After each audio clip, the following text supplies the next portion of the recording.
You know, when you walk into a beautifully designed building, your eyes are just immediately drawn to the finishes. Right. Like the marble floors in the lobby, or, the sweeping floor-to-ceiling windows, Yeah. the ambient Yeah, lighting. the shiny stuff. Exactly. But an architect walking into that exact same space, they aren't looking at the decorations. They're looking at the foundation. They're eyeing the load-bearing walls, quietly asking themselves, will this structure actually stand when the pressure comes? Which is a very different way to look at a room. It really is. And that shift in perspective, looking past the shiny surface to examine the structural integrity underneath, that's the core mission of our deep dive today. We are exploring this highly practical, fairly dense framework laid out in the second pillar by Meek Dual, Yeah. and it centers entirely on the philosophies of Victor Kwaku. And the reason that architect metaphor is so crucial right out of the gate for you listening is because Victor isn't some loud internet promoter shouting at you to buy coins. No, not at all. He is literally a professional architect. He designs exclusive, high-end communities in Washington, D.C., and luxury resorts down in Trinidad. And he approaches wealth, and specifically the digital asset space, exactly the way he approaches designing a building. He's looking for stress points. He wants to know where the foundation cracks. It completely changes the conversation, honestly. Because when you approach financial assets as an architect, you stop asking, how much money can this make me by next Tuesday? Right. And you start asking, how resilient is this structure if a hurricane hits? And that distinction establishes the entire ethos of what we're analyzing today. Kwaku's philosophy is absolutely not a pitch to buy Bitcoin. Yeah, that needs to be clear. Exactly. It is a very calm, methodical exploration of ownership, control, and structure. It's designed specifically for you, the listener, assuming you have already built something of value. Like you own real estate, maybe? Yeah. Right. Or maybe you run a successful business, or you've spent decades diligently building up responsible savings. You are at a point where you are asking mature questions about how to protect what you've built from systemic shocks rather than, just chasing the next volatile digital trend. Okay, let's unpack this, because to understand why Kwaku is even looking for a second pillar, we really have to look at his critique of the first one. He makes a really compelling case that our traditional definitions of what is financially safe are, well, they're starting to show some serious structural fatigue. Yeah, they really are. And we have to start there. Before we get into the mechanics of decentralized networks, we have to understand the specific human problem this architecture is attempting to solve. Right, and he centers this on a crucial distinction between having wealth and having resilience, because we're generally taught a very straightforward, linear story about financial safety. Work hard, save money in a reputable bank, buy a house, invest in index funds. Yeah, and you'll be fine. Insulated from disaster. Exactly. But the second pillar points to three major historical stress tests that really challenge that assumption for millions of people. First, you look at 2008, where the systemic rules of the game essentially failed people who were doing everything responsibly. Because the underlying leverage in the system collapsed. Precisely. Second, the lockdowns of 2020, where physical access just shifted overnight.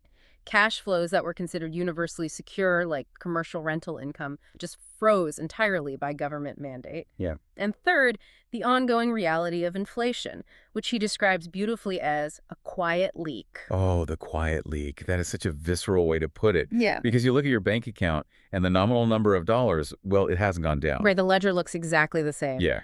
But the actual purchasing power, the amount of life those dollars can buy, is quietly draining out of the bottom of the bucket. And this brings up a distinction he makes that really caught my attention. The difference between personal risk and system risk. Oh, that's a huge point. Like personal risk is your specific tenant not paying their rent, or your specific business having a bad quarter. But system risk is the bank freezing your account, or the legal system changing the rules on evictions, or the currency itself debasing. Traditional wealth relies heavily on this long chain of middlemen to function. Banks, courts, payment platforms, clearinghouses. And every single one of those middlemen is a potential point of failure.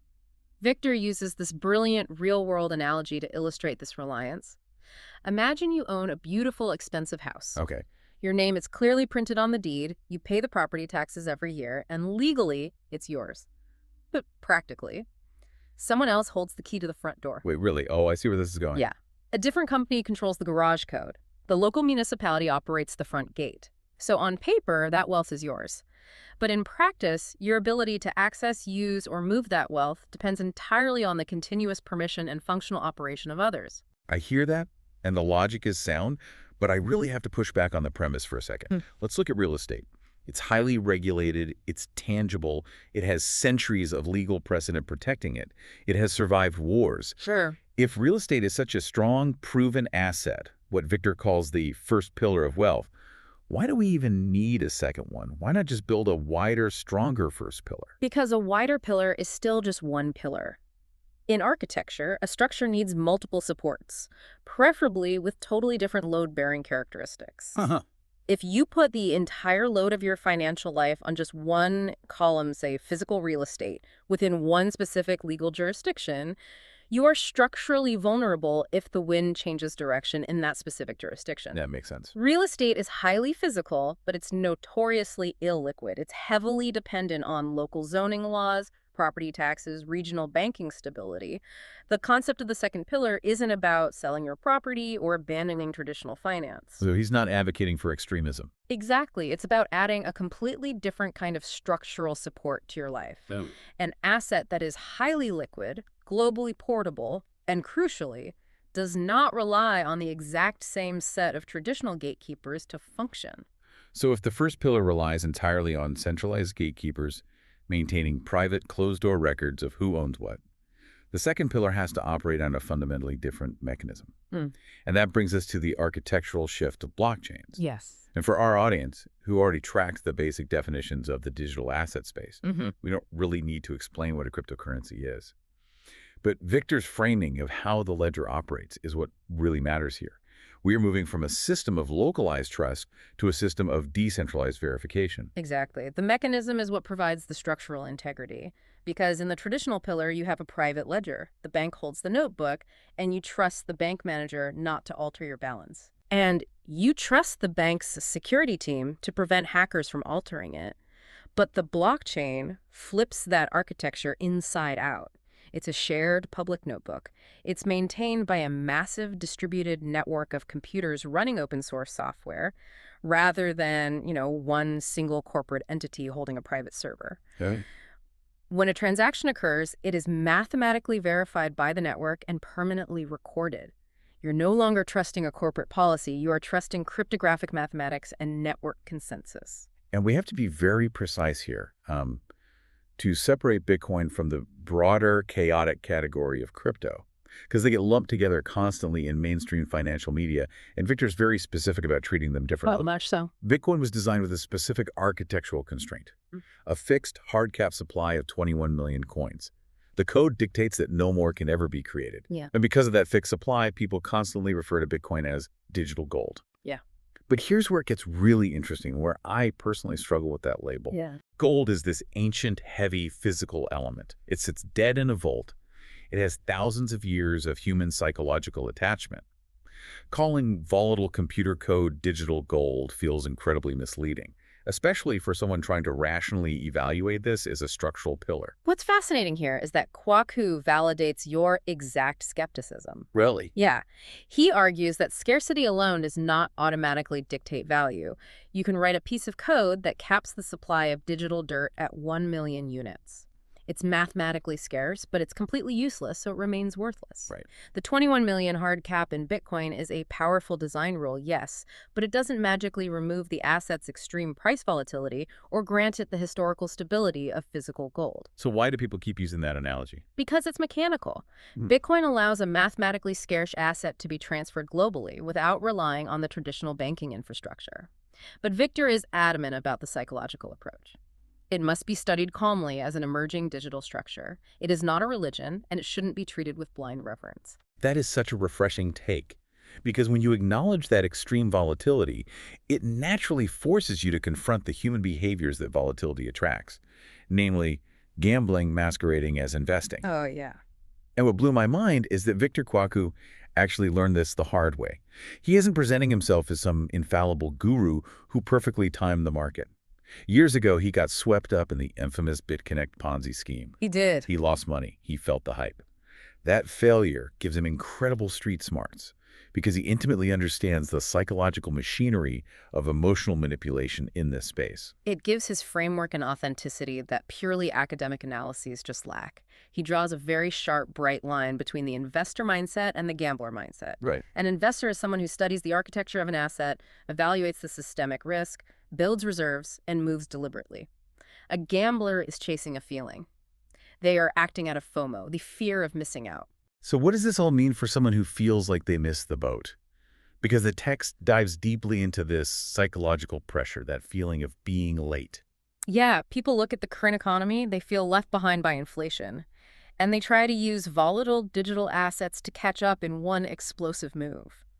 Kwaku explicitly warns against ever using what he calls emergency money, funds needed for rent, a mortgage payment, or medical expenses to buy into these networks. The tribal culture in this space feeds right into that panic, too. You log on to social media, and if you ask a basic question about network security, you're ridiculed by people with laser eyes in their profile pictures. Exactly. They make you feel stupid for being cautious, which creates immense pressure to just buy blindly. So how does Victor suggest a rational person navigate that sheer wall of noise?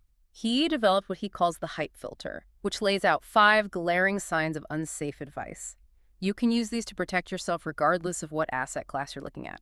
First, urgency. If anyone is demanding you act immediately before a window closes, it's a red flag. Right, creating false scarcity. Exactly. Second, certainty. Anyone promising guaranteed risk-free returns in a volatile market is lying to you. Third, secrecy. Like, don't tell your financial advisor. Precisely. If a community tells you not to ask outsiders or consult traditional professionals, it's a cult, not an investment. Fourth, complexity without clarity. If they use a barrage of technical jargon but cannot clearly explain the actual mechanism of how value is generated, just walk away. Jargon salad. Yeah.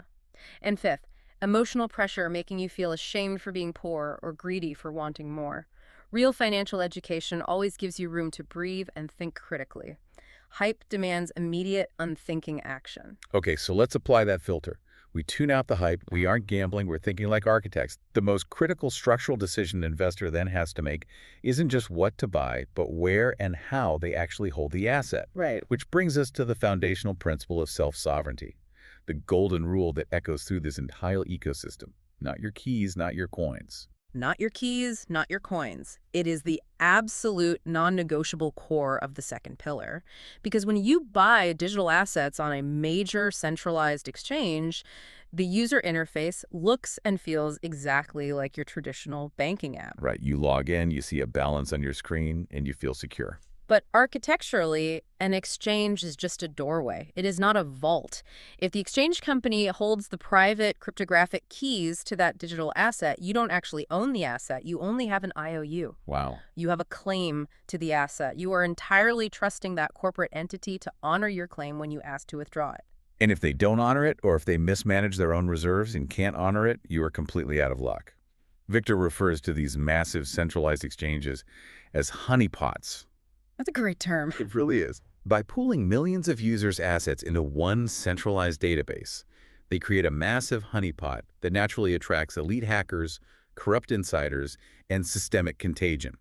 If that platform pauses withdrawals or files for bankruptcy, your phone screen might still proudly display a balance of $50,000, but you are completely locked out of the building. You're an unsecured creditor hoping for pennies on the dollar in a decade-long court case. Precisely. In financial architecture, this is known as counterparty risk. The exchange is your counterparty, and you're betting your wealth that their internal structure won't collapse. Okay, but let me play devil's advocate here.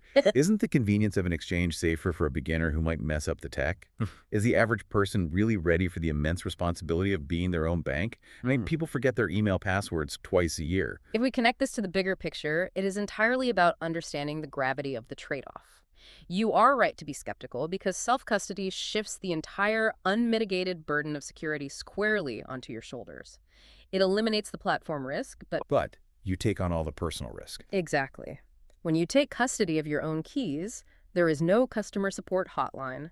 There is no fraud department to reverse a transaction. There is no forgot password button. If you send funds to the wrong cryptographic address, or if you lose your access codes, the mistake is mathematically permanent. It's total control, which demands absolute, unforgiving responsibility. And if someone's going to take on that terrifying level of responsibility, we have to meticulously unpack the actual mechanisms they're using, wallets and seed phrases, because the terminology here creates a massive, dangerous misconception for beginners. It really does. People hear the word wallet, and they picture a digital letter folder sitting on their iPhone with little virtual coins stuffed inside it. But the coins don't live in your phone. They don't live on your laptop. No, they don't. The digital assets always remain on the public blockchain network. The wallet is simply a key ring. It is an interface that holds your private keys, the complex alphanumeric codes that mathematically prove to the network that you have the authority to move that specific value on the ledger. It's like walking around with the master keys to a bank vault in your pocket. The money is in the vault, but whoever holds the key controls the money. If you drop the key ring in the ocean, the vault remains sealed forever. That's a perfect visualization. And there are different ways to secure those keys. You have software wallets, often called hot wallets, which are applications on your phone or computer. Right. Because they're connected to the internet, they are highly convenient for frequent transactions, but inherently more exposed to malware and online threats. Then you have hardware wallets, which are dedicated physical devices, often looking like USB drives, designed to keep your private keys completely offline in cold storage. Okay. But Kwaku makes a chilling point. The most impenetrable cold storage device in the world will not protect you if you, the human user, mishandle the ultimate failsafe, the seed phrase. The seed phrase. The master key. This is honestly the most critical, sensitive topic in the entire text. Let's explain how this actually works. When you set up a new wallet, the software generates a 12 or 24-word recovery phrase, just a list of regular words from specific dictionary words, like apple, river, blanket, security. Yeah. A lot of people think these words are just a really secure password to unlock an app. They aren't. Right. The app isn't checking your password against some central database. Those 12 words are literally a human-readable translation of your master cryptographic key. They represent an impossibly long string of mathematically generated numbers. Which is wild to think about. It is. Because it is universal math and not a company-specific password, those specific words in that exact sequence can mathematically recreate your private keys and restore your entire wallet on any compatible software anywhere on Earth. It is an incredible mechanism for disaster recovery. If your house burns down and your hardware wallet melts, your wealth is safe as long as you have those words. But it is terrifying for security because anyone who sees those words instantly has full, irrevocable control of your assets. Which leads to my next question, because human nature leans toward convenience. Why can't I just take a screenshot of my 12 words with my phone, or email them to myself, or drop them into my cloud notes behind two-factor authentication? That is how I save literally everything else in my life. Kwaku's rules on this are brutally strict because he views a seed phrase not as a document, but as raw, exposed, bearer wealth. The moment you photograph that phrase, it almost certainly syncs to a cloud service.